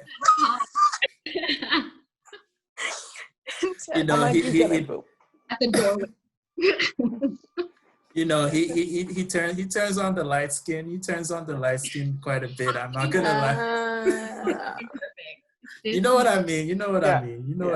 Yeah. So how do we feel was the resolution of that? Do you feel like things are gonna kind of smooth out between them, or do you think that it's not necessarily over between Issa and Nathan romantically? It's not over. No. Okay. No. Because he shows her like the space, and then you can just feel that like tension, that like it's still there, it's still lingering.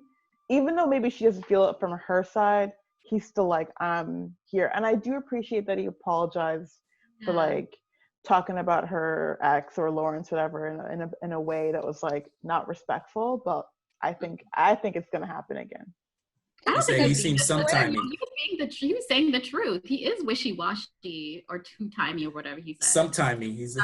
He seems sometimey. I was like, damn, Nathan. Because if you look at Lawrence, he is sometimes. He's like, sometimes he like feels a certain way this time. No, and he doesn't feel it sometimes. He is sometimey. I'm sorry. As a Lawrence stan, I didn't appreciate that. I did appreciate them acknowledging and talking about mental health to that capacity. And I think because we are used to the culture of ghosting people and not actually knowing what's behind the ghosting. And I'm not saying that we are a generation that just doesn't ghost for just because you just want to ghost. I just think that it was nice that they acknowledged like a more of a conversation of like, especially a Black man acknowledging like, I had to just fix myself, go to like get help, get therapy or whatever, so I can be like okay to come back to my situation. And then you see how he's growing. He found his own place. He gets to be able to express himself like artistically. He's going to be able to like grow his business, like buy out with his friends. Like he just wasn't be able to do that if that was the time she had met him. And so I appreciated that conversation. And then she was just like more open and be like, oh yeah, like, thanks for letting me know. It didn't become this like longer conversation. I think sometimes we expect it to be this like, well, I had to go get help because I'm bipolar. And then you want to like, well, what happened? Do you think that sometimes it is just like a statement, and let that be a statement? Because if they choose to dive into it, then they'll dive into it. But at least they acknowledged it.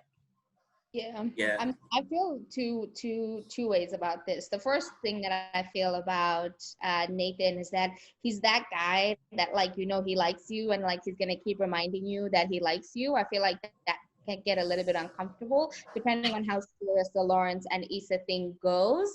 And if he is actually able to remove himself, maybe they can develop a friendship prior to developing a relationship. Like, there's so much greatness to knowing somebody for a long period of time, then actually being in that relationship again. I do like how the show returns people. Like, there was a resurgence of Lawrence, there was a resurgence of Issa.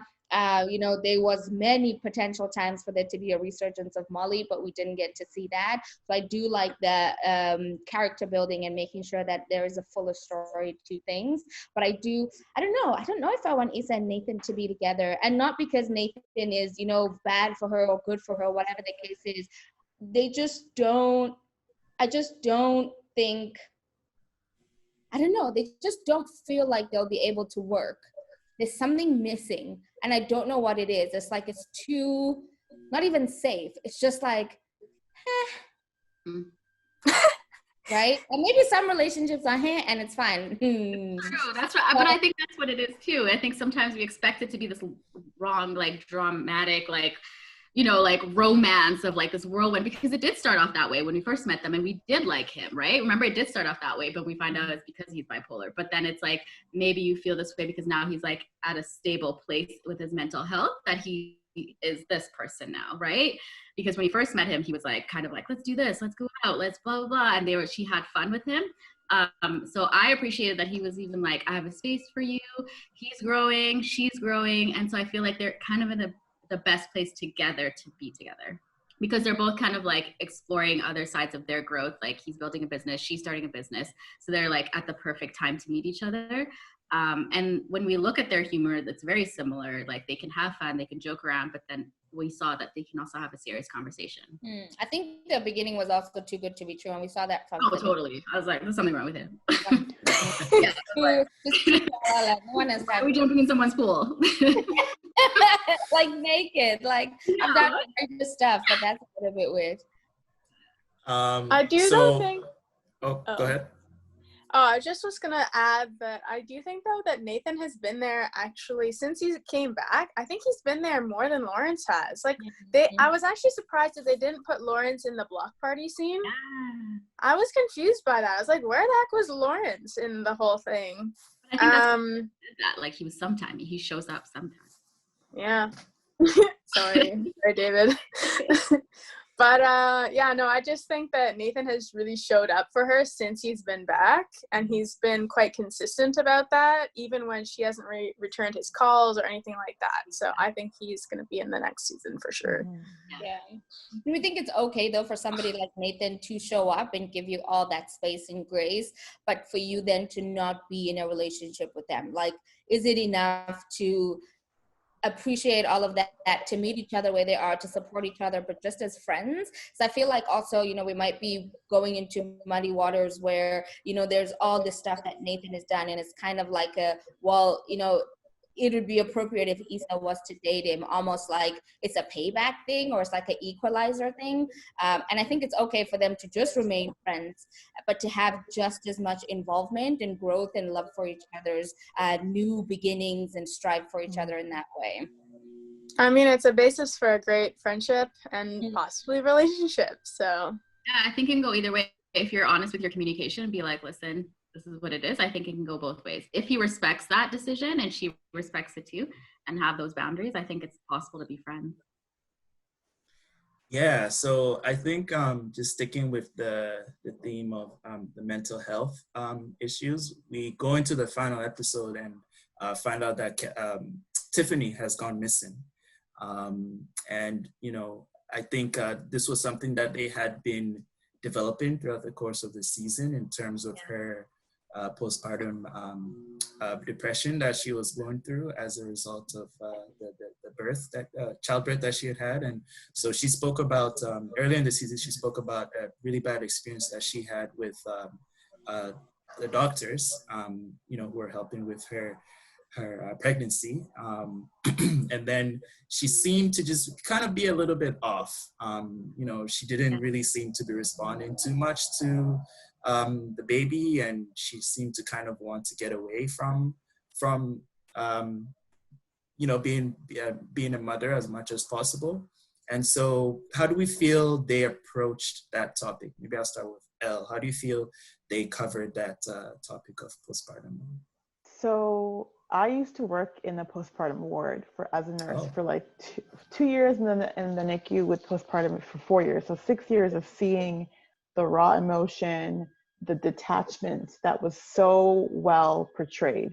You're like, why isn't she attaching and bonding to her baby?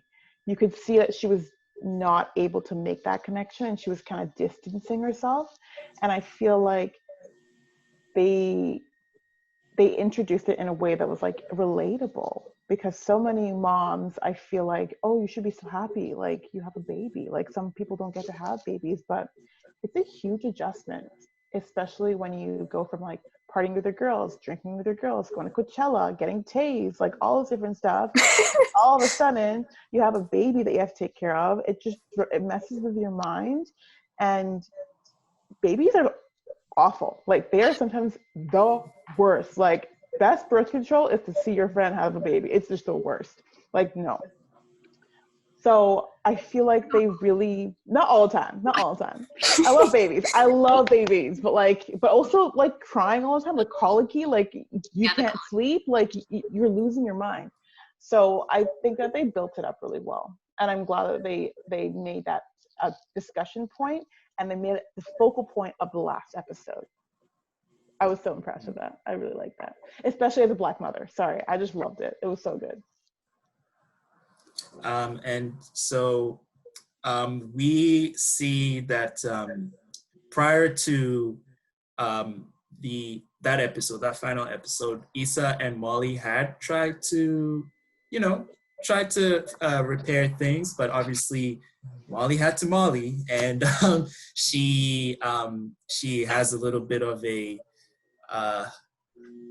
I'll call it a Molly moment, and texts Issa instead of Andrew that, oh, you see, I'm trying, when they're spending some time together. And so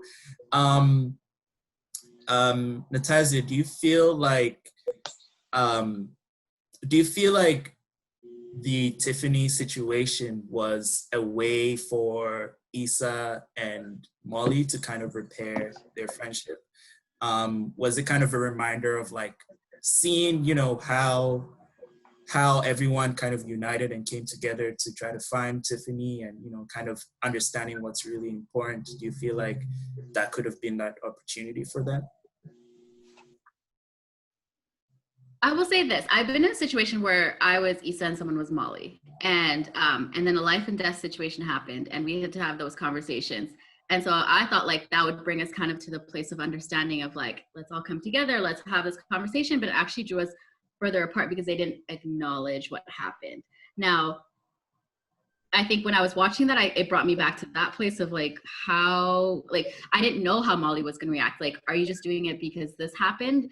Or are you actually genuinely like, I see my friendships as important, especially Issa in this moment? Because all we got to see is like a look. We didn't get to see anything more, because all we got to hear was Issa say, we're all just trying to figure it out to their friend's husband. But then all Molly did was like look at her, but we didn't actually know what that look meant. And then them in the hallway. So I was kind of like, it can go either way. And so I feel like there wasn't really acknowledgement. It's like we could have been like, oh, maybe Molly sees that Issa's a great person, or is it because we're just bringing people together? Because sometimes even in those life and death situations, or you're worried or something like significance happening in your friend's life, it can still show the sides of people where you're like, you're still not a good person, or I still don't want you in my life. Or it can bring you to be like, okay, this is something we need to repair. And I think it brought us back to that moment of like, we don't know what's going to happen, because we're like, oh, maybe this shows that we don't need Molly, because it could have gone either way. And I think they did a good job, because we don't know what the conversation is going to be like at the end, whether they just hash it out and speak their piece, or they're going to be like, we need to hash this out and reconcile. So for me, it brought me back to the situations I've been in with friendships where you're just like, I don't know, like, we're just here for our friend Tiffany, not for us. Yeah. So I was like, I don't know. So Aria, do you think that after everything that happened with Molly, throwing that shade at Issa, that and they had that conversation at the end where Issa is like, Molly's like, well, I just think that we're growing apart or whatever, and Issa's like, okay, cool, and Molly's like, screw it, like what? Do you feel that Molly needed to kind of check her ego and try to really step up and try to repair that relationship? I have many thoughts on this. One is that the show tended to highlight that. I think they highlighted Molly a little bit more than they did Issa. They almost sided. I felt like they talked about how Issa was the one in the wrong. Issa needed to be reaching out and do the apologizing. Issa overstepped, all these things. And I felt like they sort of gave Molly the spotlight and gave her side of it, which I didn't. We already know that I didn't think that Issa really did that much. I mean, definitely their relationship needs work for sure. I think like I was saying earlier that I had sort of a similar experience last year, and I think like with us it was this thing where we actually have been friends since university, and us in university is so different than us now. And it was sort of that thing where in university, it was very clear who needed who and how we supported each other, and where sort of our roles were and what our strengths were and how we both contributed to our relationship. And then now, 2.5, 3 years out of university, we're both quite different. And I think at a certain point we realized we actually still need each other. And there was a point where I think we both thought, oh, so-and-so doesn't need me anymore. They're doing well, their career's taking off. They have all these new friends. They don't need to learn from me. They don't need my advice no more, all this stuff. And I think at a certain point we had to sit down and be like, yo, you're still such an important person to me. And you're still your advice to me is more than anybody else I've met. It still matters so much. And I think Molly and Issa need to sit down and hash those things out, because obviously their brunch thing was just fluff. That didn't accomplish anything other than kind of riffing off of each other's jokes from the past and whatever. It just was very, very surfacey. And I've had those where you go and you're like, well, at least we're hanging out sort of ish, but you just skirt around everything, all the issues that are there. And that's such a vicious cycle, because you can just kind of fall into having that surfacey kind of relationship. And maybe that's where they're headed with Molly and Issa's relationship, where it's oh, we have mutual friends and we're just going to keep it as an acquaintance thing. But I think that they have to sit down and they gotta hash out why they need each other and if they need each other. Mm-hmm. And I think that Issa was actually right to leave at that point. I think that's the wake-up call that Molly needed. Yeah. So I think that she was right to leave. And I think because she did leave, I think that they actually might be able to repair, because I think Molly might see how she's sort of contributed to this situation. Mm-hmm. Yeah, I could use a break from Molly, not just not just for the rest of this podcast, but for the entire next season. I could use a break from Molly. So let's talk about the culmination, the big twist that the season ended on. So we find out that Condola is pregnant. So maybe I'll start with Palisa. How do you feel about that decision that the writers made to make Condola pregnant with Lawrence's child. And where do you think things go from here? I think that the writers made I think they made a good choice. It's yet again another big conversation that, comes across in people's relationships. Having baby mamas or baby daddies is something that we now say in jest or whatever the case is, but it's a real life situation. I do think that, I almost think that it was smart to not make Issa the one who's pregnant and make it Lawrence's child, because if Issa was pregnant, then it's almost something that shows up all the time and immediately, where because it's a removed child in a sense that he's not with the lady who's pregnant right now, gives them an opportunity to once again negotiate it. I don't know where it's gonna go. I think Issa also didn't really answer. She just did her self-care thing, which I was like, honey, get it. But I'm not quite sure. I think there's one way that the writers could go with it that is absolutely disastrous, but I do also think that there's a lot that can come from having these types of conversations and understanding where the responsibility and accountability lies, but also once again being able to draw a firm boundary, like to say no or to say yes, and then deal with said consequences. So, Elle, would you like to see them try to make the situation work? Would you like to see Issa stick with Lawrence? Or do you think that, this is something that she should remove herself out of?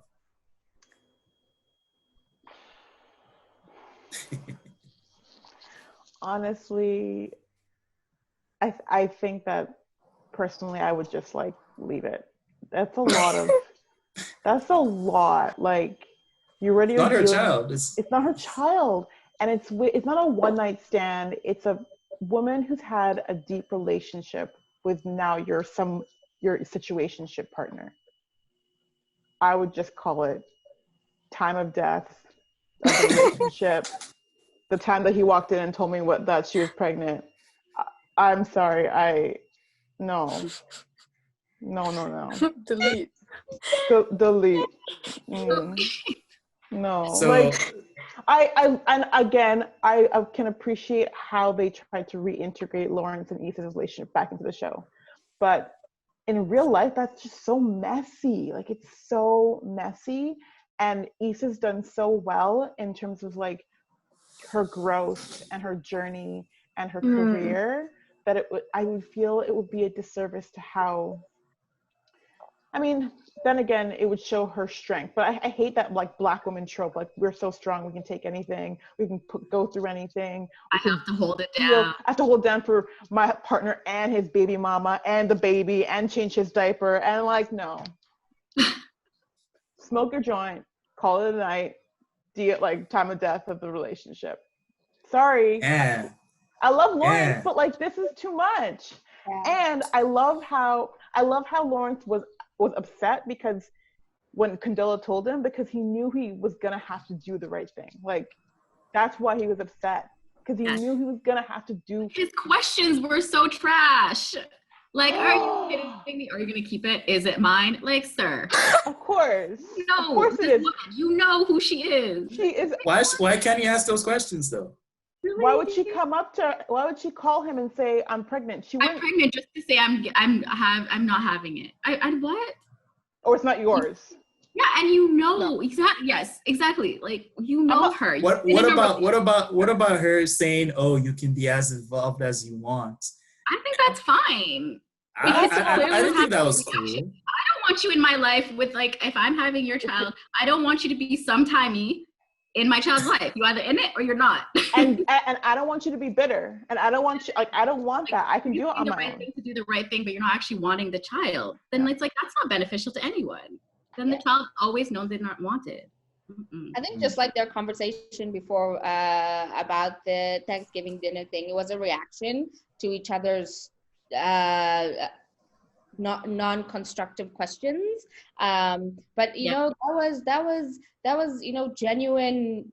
I feel like it was a genuine question from him, not from saying she's sleazy or whatever the case is, but just from being shocked about it, this does not excuse the fact that that is such a heavy question, and it does then put the person in a position where they could feel like you think that, you know, they were a hoe or whatever the case is, or that you're denying even being with them. I think their relationship was so sensitive and unclear that that question just didn't help in that, but it also made it really clear for us that maybe their relationship was never going to work out in the end anyway, right?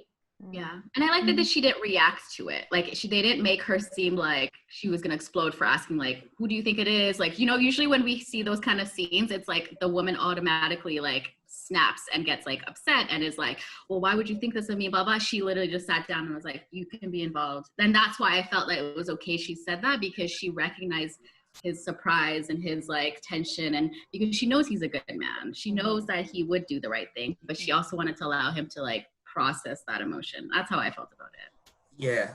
And that's why I'm always going to stick up for my boy Lawrence, because at his very core, he's a good person. He just, you know, life just happens, and it, you know, we get into these gray areas, and, you know, it doesn't mean he's bad. It's just like, how do you react? You're shocked. Like, he's not bad.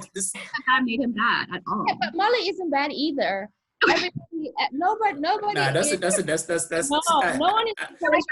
You know what you're doing, David? You know what you're doing with Lawrence that you're not giving the same grace with Molly is when Lawrence fucks up, you have an excuse or you have a reason for why you're able to understand and come to his, you know, saving grace. Whereas with Molly, like if you think about how Molly was raised, the fact that she's in law school, the fact that she's competing in a male-dominated world, there's a lot of things that are happening for her that could cause somebody to be like that. So whether or not you're willing to provide that grace for all the characters, I think everybody is good deep down. Life happens. Shit's wild. But also, that's a good point, plus I saw it, because when you look at her family dynamics, she's the only successful one in her family, if we're going to go with successful and what success looks like. Like, she goes to her family dinners being like, oh, like the disaster, like her dad like had like an affair, her brother has like is raising a baby that's not his or whatever that situation, and then there's like the other brother, and it's kind of like she has to always be that person that like has to be the stable one in kind of like her relationship. So she probably carries it on into her friendships and what surrounding relationships.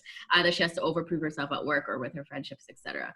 Now, I do think she needs help, but I think that we have the same thing, like she said, like track, like look at her life, what brought her to where she's at now. But I don't think that she doesn't acknowledge that she's insecure. She does. You think so? Yeah, she said it in her therapy session. I think she doesn't explicitly say I'm insecure, but she does say like, oh, maybe like this. Like there is a self-awareness there. She just has to bring herself to self-aware before she reacts. You know, some people have to take word to get there. But I feel like it's taken her a while. Like she had to go to therapy and the therapist had to start asking these questions for her to be like, oh, but really? Like we all have that part in life though. Like there's parts where you do go therapy and that's the only time you ever really see it. Like your friends will say it to you, but you can still just be like, but then you go to the therapy session, you're like, wait, yeah. But literally your friend said it like a minute before you went to therapy. You know what I mean? Sure. Yeah. So sometimes it's like allowing that space for them. And I did like that. There's still like the acknowledgement of like your mental health of like, sometimes it is just the professional that has to say it to you versus your friend, even though you know your friend is right. That's true. Yeah. Yeah, no, for sure. Okay. Well, He's like, nah. She's like, oh, whatever. He's like gonna write. Yeah, cool. Like, oh, anyway, Molly still's trash. Anyway, so I think we'll now just get into any final predictions for next season, or just anything we would like to see. So starting with Aria, maybe, what do you feel? What is one prediction that you have for next season? Or what would you like to see happen? I'd like them to develop Kelly's character. Yeah. I would like them because I actually love Kelly's character. She knocked me out, man, when they had, like, during the block party where she had the British accent with that guy. Yeah. And Issa's brother just roasted her the entire time. It was so good. But yeah, I'd like to actually see her character be something other than just like the hype girl or like the hoe or like, I think she has some deep stuff under there that it would be nice to see. Yeah, and shout out to the actress Natasha Rothwell, I think her name is, because she directed the was it episode 8 or oh 9? yeah, I heard about that. Right, and that had some really good moments. So I think I was kind of lukewarm on her character for most of the series, but this season I think she was probably one of my favorites. Yeah, for sure. She's still a ride or die friend, though. We still got to see that. Like, she's still still going to be there for each friend, and she's like calls each friend. So I think that's also like we miss that of like she's still going to be there. Yeah. Elle, do you have any predictions or anything you'd like to see next season? I really want them to continue on with the thread with Tiffany and see how she recovers and see how she adjusts and pivots in her motherhood. I think it'd be really cool to continue that thread. And Natasia? I think what's going to happen is Lawrence is going to stay. And he's going to want to stay for his child, but then he's also going to fight for Issa. And I think that's my prediction for next year. And it'll be this tension of Issa having Nathan around. Does she want to balance this? But then also, like, we're seeing the switch of instead of Issa fighting for Lawrence to stay, Lawrence is going to fight for Issa. And I think it's going to be that, like, when do you stay? When do you not stay? What's justified? Is history okay? Yeah, I think that's what's going to happen next season. What would I like to see? I mean, all of those, absolutely. My first one, Aria, you took it. I was like, definitely Kelly, development there.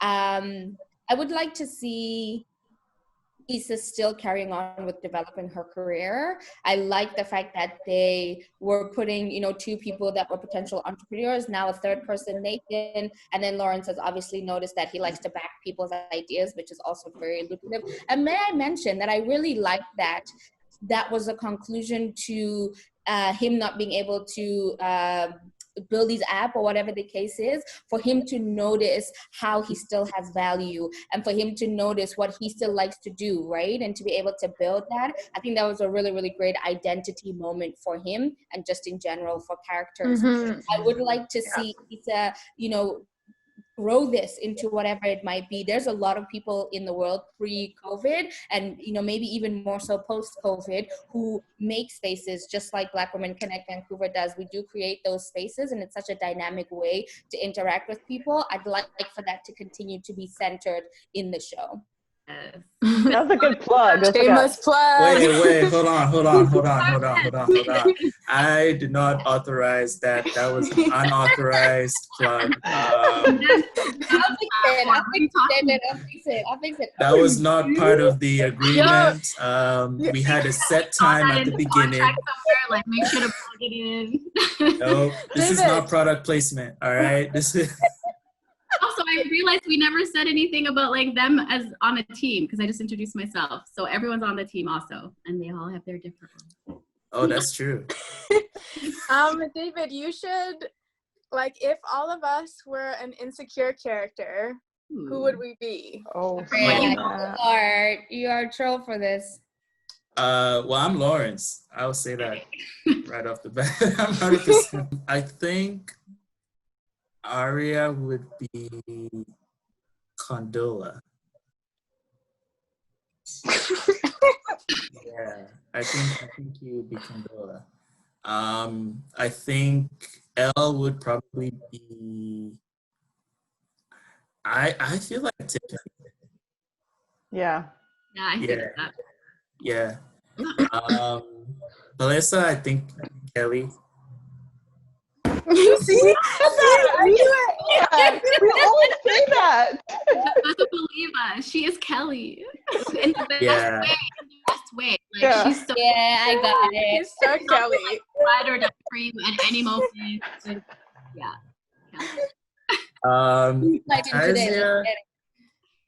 Natasia character.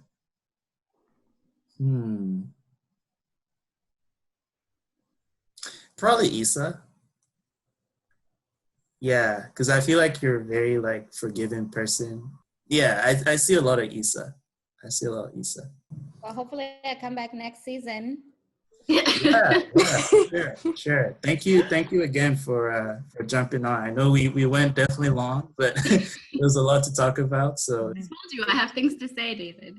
yeah, there's definitely stuff a lot more we could have touched on. So that just speaks to how good the season was. So yeah, I think we'll probably wrap it here. So thank you everyone for joining us on this episode. Make sure that you are subscribed, and we'd love to hear back from you guys. So you can follow us on Instagram and also on Facebook at Unbox Show. And send us a comment if you're watching, or you can email unboxedshow@gmail.com. And yeah, so that's it for this episode, and we will see you next time. Bye.